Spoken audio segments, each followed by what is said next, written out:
নমস্কার। কবি দেবেশ ঠাকুরের লেখা কবিতা ভারতবর্ষ। ভারতবর্ষ মানে কোনো আর্ট পেপারে আঁকা জল রঙের মানচিত্র নয়।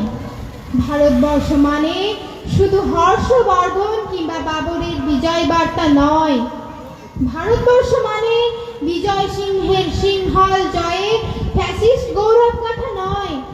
ভারতবর্ষ মানে শুধু মীনাক্ষীপুরম কিংবা জামা মসজিদ নয়। ভারতবর্ষ মানে নেহরুজির বংশানুবৃত্তি কিংবা জিন্না সাহেবের অলিখিত শ্বেতপত্র নয়। ভারতবর্ষ মানে এক ভালোবাসা, আমার তোমার শব্দের, সঙ্গীতের, জীবনের, আকাশের, মাটির। আমাদের প্রাইমারি স্কুলে কলুখা সাহেব সাদা দাড়ি, মাথায় পেঁচ, ড্রিল করাতেন আমাদের। ডান বা ডান বা সস্তে সতর্ক করতেন, বাবা সকল পার হাত মিলিয়ে মিলিয়ে ফেলো। কলুখা সাহেবের গোড়ের মাটিতে আজ ফেরেশতার হাসি ভারতবর্ষের চিরাগ হয়ে জ্বলছে। বদ্রু মিয়ার হাতের কর্ণিকে শিব মন্দিরের গায়ে কত ফুল কাটা, আর তার জোগাড়ে হয়ে মশলা বাঁধছে ঈশান বাউরি। নিয়ামত শের আর গোকুল মাহাতো এক পাটাতনে ধান ঝাড়ে। সোনালী গোবিন্দ ভোগে খামারে ঠিকরে পড়ে সোনালী আলো। পদন মাঝি ডাকতাম তো যুবতী গঙ্গায়, বৈঠা ধরতো হোসেনুর মাঝি। সামলে চলো মাঝি, ছামতে কাঁচা খাকের গান আর চোরাবাড়ি চর আর ঘূর্ণি জলার ঘাট। সামলে চলো মাঝি, সামলে চলো। আমার ভারতবর্ষে কোনো গেরুয়া রাজনীতিবিদ কিংবা ইমামের নির্দেশিকা নেই।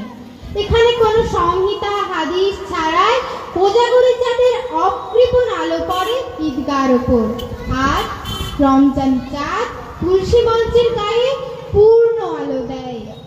আমার ভারতবর্ষ মানে রবি ঠাকুরের মধ্যে নজরুল, রবি শঙ্কর আর আলী আকবরের যুগলবন্দি, গণেশ পাইর আর মকবুল ফিদার রঙিন ছবি।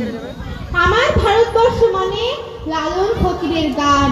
আমার ভারতবর্ষে আমি শুনেছি মোহাম্মদ লফির সঙ্গে লতার ডুয়েট, দেখেছি পাল্লা দিয়ে আজহারের সঙ্গে সচিনের দৌড়। খেলার মাঠের এক প্রান্তে দাঁড়িয়ে শুনেছি নাইমুদ্দিনের তদারকি চিৎকার, বিজয়ন, আকিল, কুলজিৎ, বাইজুত, মাঠটাকে আরো বড় করো। মাঠ দিন দিন ছোট হয়ে যাচ্ছে, মাঠটাকে আরো বড় করা দরকার, অনেক অনেক বড়, অনেক অনেক বড়। নমস্কার। প্রথম অম্বিকার কবিতা আবৃত্তি শুনলাম, সত্যি প্রশংসনীয়, অসাধারণ হচ্ছে। সবাই একটা হাততালি ওর জন্য। আমাদের সংগঠনের পক্ষ থেকে একটি সম্মাননা পত্র এবং ছোট্ট একটা মোমেন্টো, একটা চকলেট আমাদের ভাদুরিয়াপাড়া হাই স্কুলের মাস্টারমশাইয়ের পক্ষ থেকে।